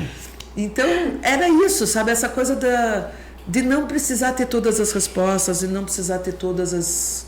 Mas aí aí estreou e o festival tem 32 anos. Mas deixa eu falar uma coisa, Marina. Tá ótimo. Meninas, deixa eu falar uma coisa, que isso só foi possível porque por trás disso estava uma pessoa que lá atrás pegou um antigo paiol de pólvora, um depósito, e fez dele um teatro, que é o Teatro do Paiol. Sim. Então, que ele tinha, inclusive, vamos dizer, as credenciais, a credibilidade do meio artístico. Sim. Porque eu lembro, por exemplo, que eu fui, como simples curitibano, No show? lá assistir o Vinícius de Moraes. na inauguração do Teatro do Paiol. Então, quer dizer, aí vem, inclusive, para a gente contextualizar por que o Jaime também era tão ligado, né, a essas pessoas, porque ele foi um cara que ele fez as parcerias impossíveis lá atrás. Não, cultura era muito importante para ele. Para ele, né? Então ele tinha as credenciais, ele tinha credibilidade, né? Quer dizer, quando o louco do Jaime Lerner falou que ia construir um teatro para a inauguração, faltando poucos meses. Não, foi em março, né? Então a gente teve 3 meses para construir. Sabe, isso não 2 foi uma coisa nem casual, lembro. né? Foi uma Posso coisa que resumir, tinha. então, que algo que ele gostava, se encontrava com um desafio. Sim. Com a equipe louco o suficiente para seguir. Sem dúvida nenhuma. Esse é o resumo de muita história aqui de Curitiba. Eu acho assim, o pai era uma pessoa muito positiva, que acreditava que as coisas sempre iam dar, é poliana, ele sempre ia dar certo, as coisas para ele, e eu acho que você atrai esse tipo se você já entra achando que vai dar certo, a chance de dar certo é muito maior do que se você entrar, né, com negatividade. Então ele era uma pessoa extremamente positiva, extremamente, e ele acreditava muito de olhar o lado bom das pessoas também, de não ficar procurando erro. No poder da ideia. Ele achava que assim, uma ideia boa, ela se sustenta, e ela se prova, e ela se concretiza.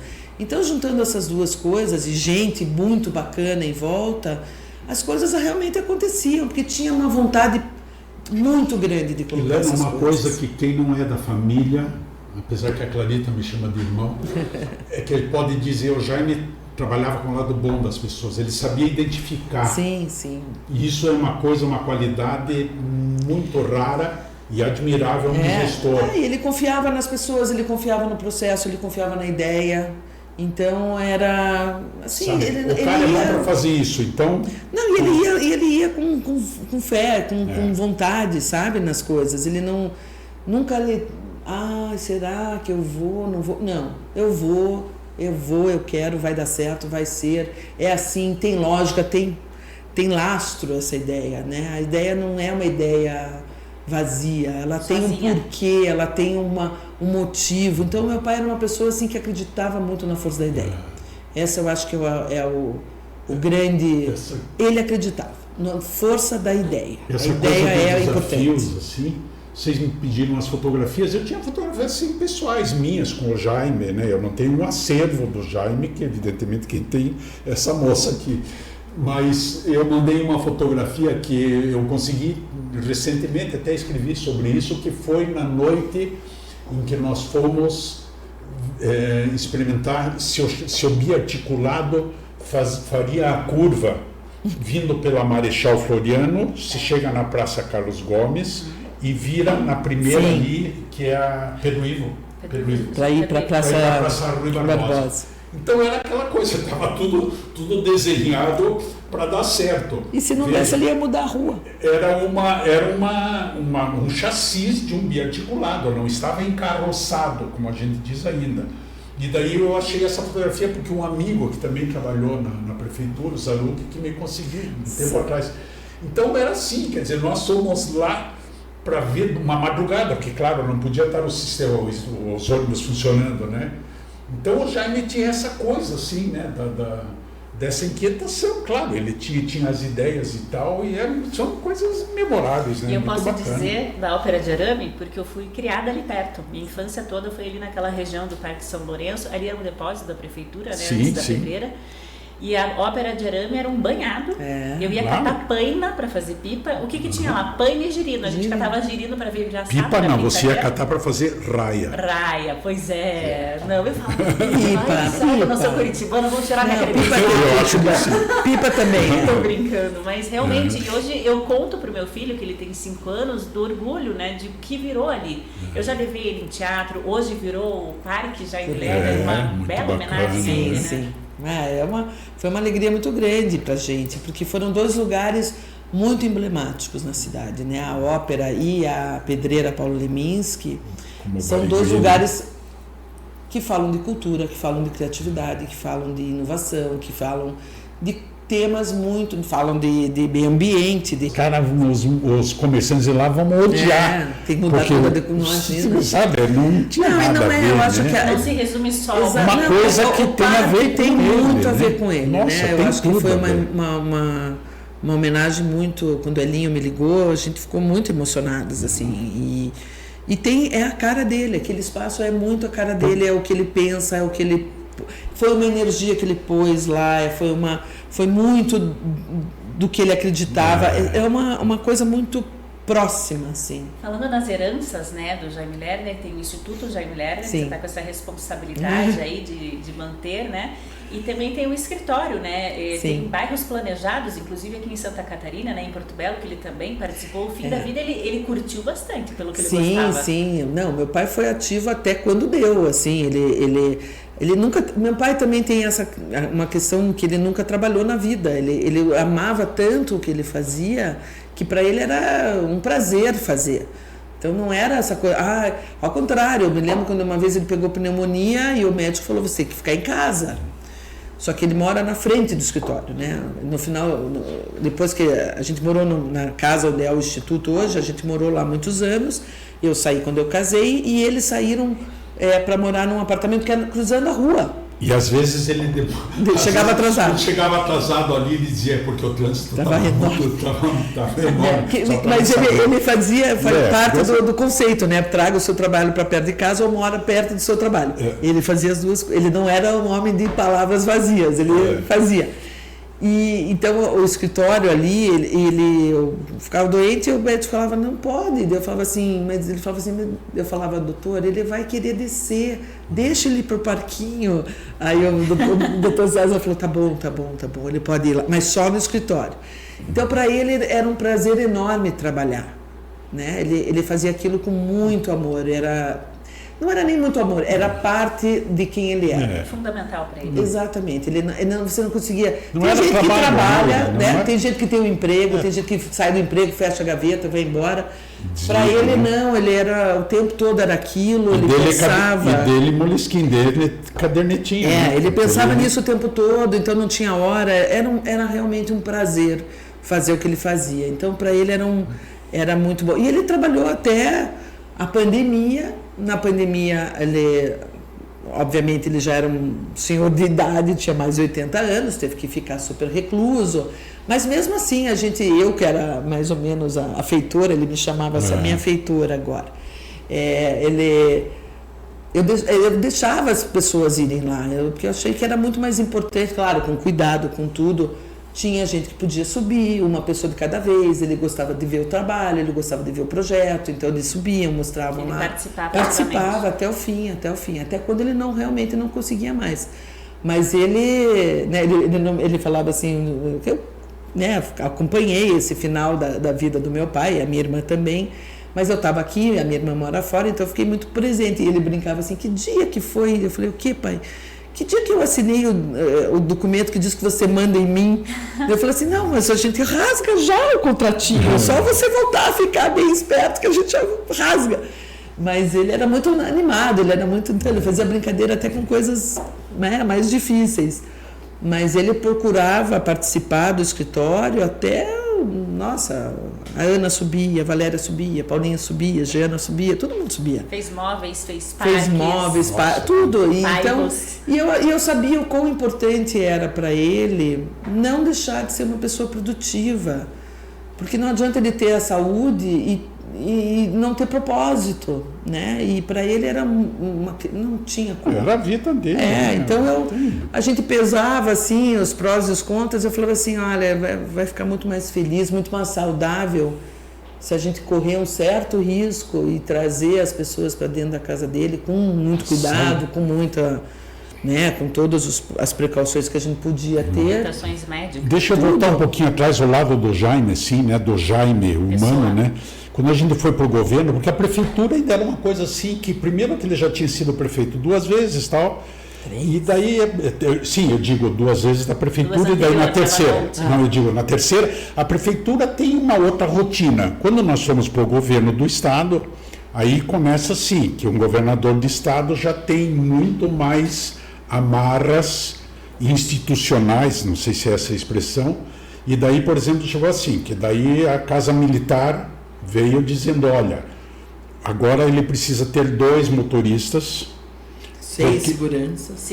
Por quê? Porque os motoristas trabalhavam em revezamento de 1 semana, mas assim, sem... Por quê? Porque o governador viajava e ia para Brasília. Daí voltava de madrugada, chegava no aeroporto, o motorista tinha que estar à disposição. Então trabalhavam cada um 1 semana. Aí tinha a questão da segurança, que não tinha coisa que o Jaime odiasse mais do que segurança, porque o Jaime queria pegar a família e ir para o cinema, e as pessoas dizem, nossa, encontrei o governador na fila do cinema, porque qualquer outro, sei lá, eu mandaria comprarem os ingressos e daí esperava apagar a luz, talvez, e entrar com a esposa. Não, ele ia para a fila, ele não perdeu os hábitos dele, entende? Só que é muito difícil você compatibilizar a figura do ser humano com a do governador. Só que ele procurava fugir das coisas. Era isso, ele nunca teve 2 papéis, 2 personalidades. Ele sempre foi o mesmo. E daí era muito engraçado, porque um deles, o motorista, o Secom, que trabalhou com ele a vida inteira, que Deus o tem em bom lugar, o Secom tinha, e o Mauro também, né? Eles tinham uma coisa assim, que quando eles saíam do palácio, e eu já me queria ir para qualquer lugar, ou para ir encontrar os amigos e tal. O Secom tinha um sinal que ele fazia pela janela para o pessoal da Casa Militar que vinha atrás se mandar, porque o Jaime não queria, por exemplo, encontrar com alguém no Paraguaçu, e ter gente... Ter a coletiva junto. As pessoas não têm ideia de quanto isso interfere na vida das pessoas. Claro, porque... Na sua privacidade, né? Eu tinha segurança. Se imagine, eu era, né? Imagine, recém-casada, eu tinha 25 anos e precisava de segurança.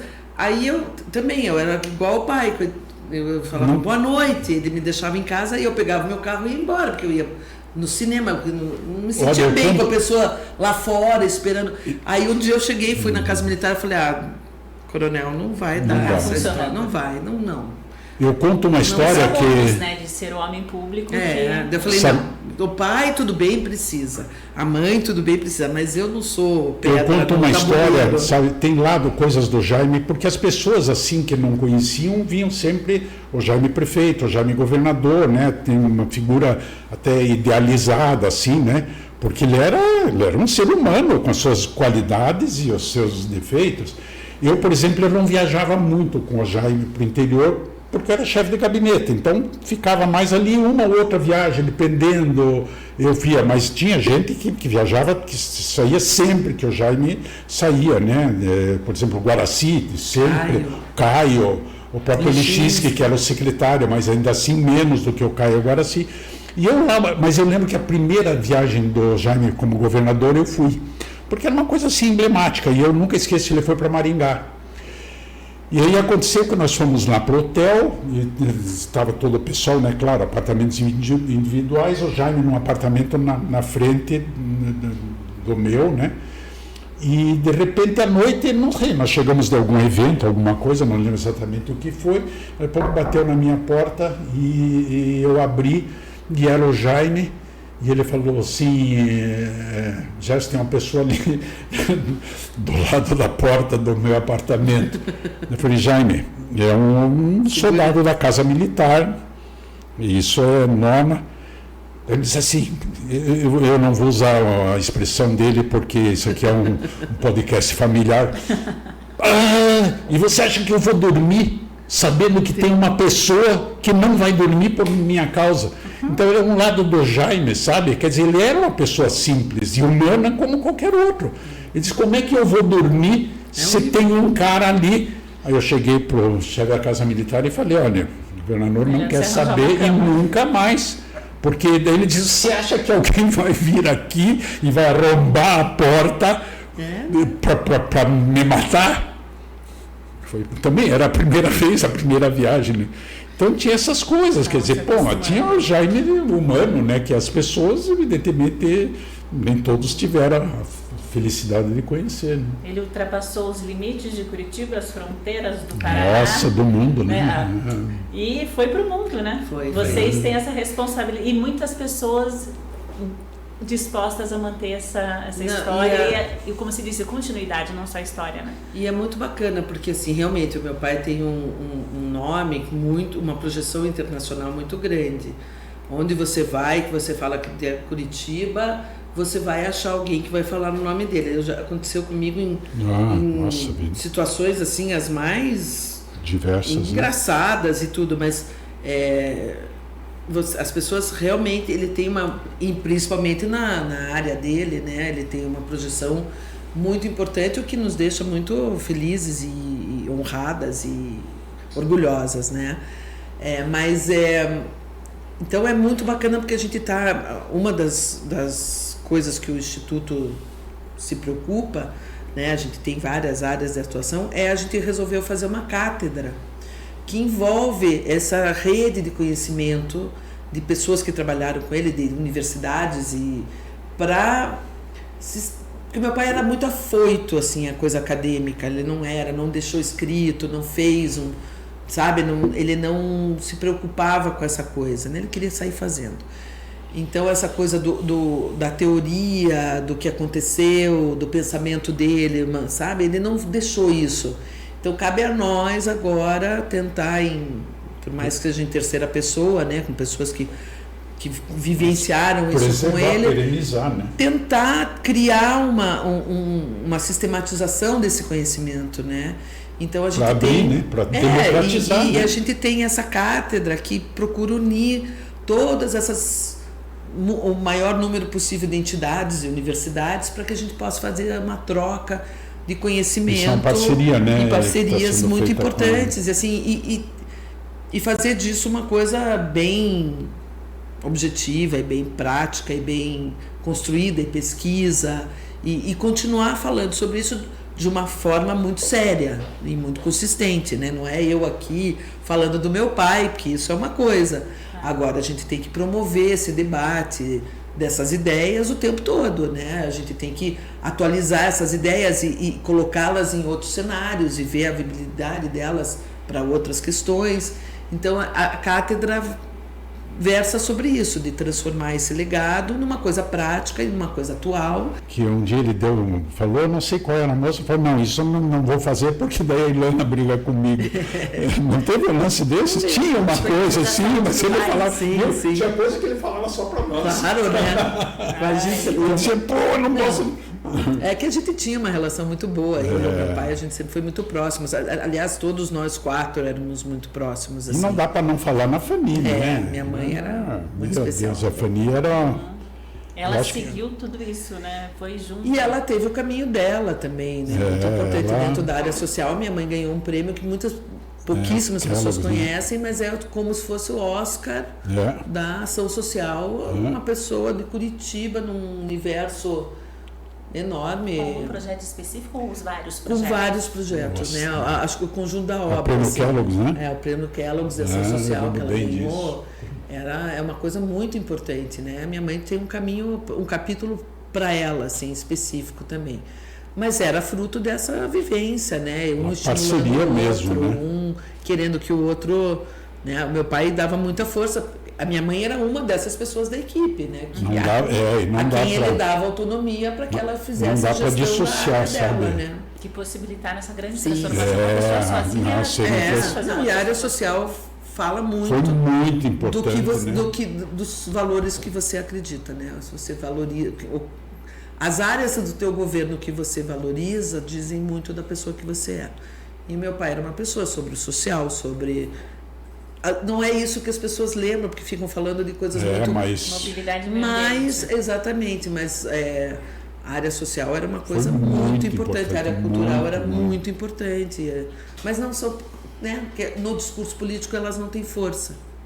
As pessoas gostam de falar... E as obras físicas, né? As pessoas olham a obra física, né? Tá aí a Estação Tubo, tá aí o Parque Barigui, tá não sei o que, a Ópera de Arame.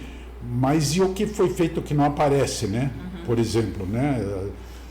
A escola, a saúde, né? Todas essas coisas são...